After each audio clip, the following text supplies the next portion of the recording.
Un cours en miracle, version intégrale, 66, chapitre 8.9. Le voyage de retour. 9. La guérison comme perception corrigée. J'ai dit plutôt que le Saint-Esprit est la réponse. Il est la réponse à tout, parce qu'il connaît ce qu'est la réponse à tout. L'ego ne connaît pas ce qu'est une vraie question, bien qu'il en pose un nombre infini. Or tu peux apprendre cela en apprenant à mettre en question la valeur de l'ego, et en établissant ainsi ton aptitude à évaluer ces questions. Quand l'ego te tente à la maladie, ne demande pas au Saint-Esprit de guérir le corps, car cela serait simplement d'accepter la croyance de l'ego que le corps est le but approprié de la guérison. Demande, plutôt, que le Saint-Esprit t'enseigne la juste perception du corps, car seule la perception peut être distordue. Seule la perception peut être malade, parce que seule la perception peut être fausse. La perception fausse est le souhait que les choses soient telles qu'elles ne sont pas. La réalité de toute chose est totalement incapable de nuire, parce que la totale incapacité de nuire est la condition de sa réalité. C'est aussi la condition pour que tu aies conscience de sa réalité. Tu n'as pas à chercher la réalité. C'est elle qui te cherchera et te trouvera quand tu rempliras ces conditions. Ces conditions font partie de ce qu'elle est. Et cette partie seulement dépend de toi. Le reste est d'elle-même. Tu as si peu à faire parce que ta petite partie est si puissante qu'elle t'apportera le tout. Accepte, donc, ta petite partie, et laisse le tout être à toi. L'entièreté guérit parce qu'elle est de l'esprit. Toutes les formes de maladie, même à la mort, sont des expressions physiques de la peur de l'éveil. Ce sont des tentatives pour renforcer le sommeil de peur de s'éveiller. C'est une façon pitoyable d'essayer de ne pas voir en rendant inefficaces les facultés pour voir. Repose en paix est une bénédiction pour les vivants et non pour les morts, parce que le repos vient d'être éveillé et non de dormir. Dormir, c'est se retirer, être éveillé, c'est s'unir. Les rêves sont des illusions d'union, parce qu'ils reflètent les notions distordues de l'ego sur ce qu'est l'union. Or le Saint-Esprit aussi peut utiliser le sommeil et faire usage des rêves au service de la veille si tu le laisses le faire. Comment tu t'éveilles est signe de comment tu as utilisé le sommeil. À qui l'as-tu donné? Sous l'égide de quel enseignant l'as-tu placé?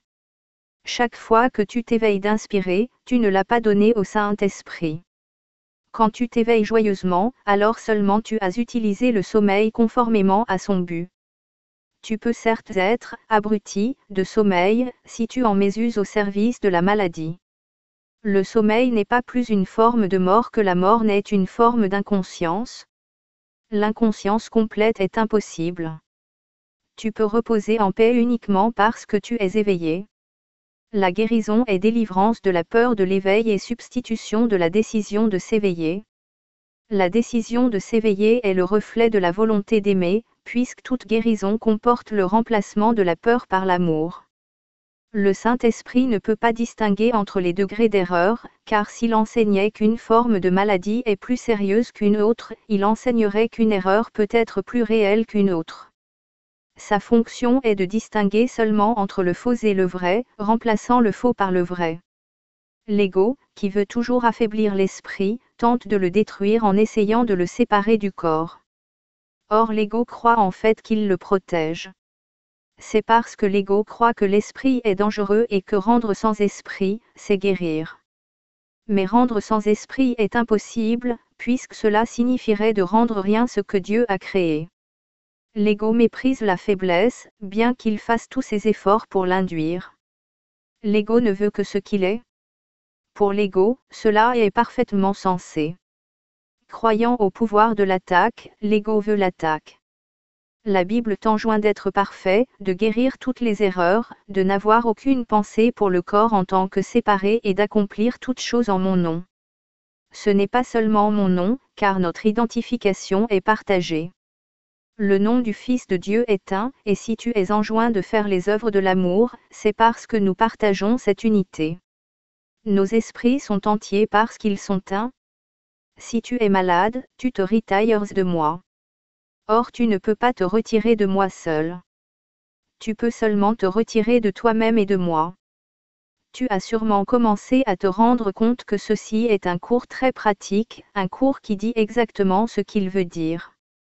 Je ne te demanderai pas de faire des choses que tu ne peux pas faire, et il est impossible que je puisse faire des choses que tu ne peux pas. Cela étant donné, et donné très littéralement, rien ne peut t'empêcher de faire exactement ce que je demande, et tout plaide pour que tu le fasses. Je ne te fixe aucune limite parce que Dieu ne t'en impose aucune. Quand tu te limites toi-même, nous ne sommes plus d'un seul esprit, et cela est la maladie. Or la maladie n'est pas du corps, mais de l'esprit. Toutes les formes de maladie sont des signes que l'esprit est divisé, et qu'il n'accepte pas un but unifié. L'unification du but est donc la seule façon dont le Saint-Esprit guérit. C'est parce que c'est le seul niveau où la guérison signifie quoi que ce soit. Rétablir la signification dans un système de pensée chaotique, c'est la façon de le guérir. Ta tâche consiste seulement à remplir les conditions de la signification, puisque la signification elle-même est de Dieu. Or ton retour à la signification est essentiel à la sienne, parce que ta signification fait partie de la sienne. Ta guérison, donc, fait partie de sa santé, puisqu'elle fait partie de son entièreté. Il ne peut pas la perdre mais tu peux, toi, ne pas la connaître.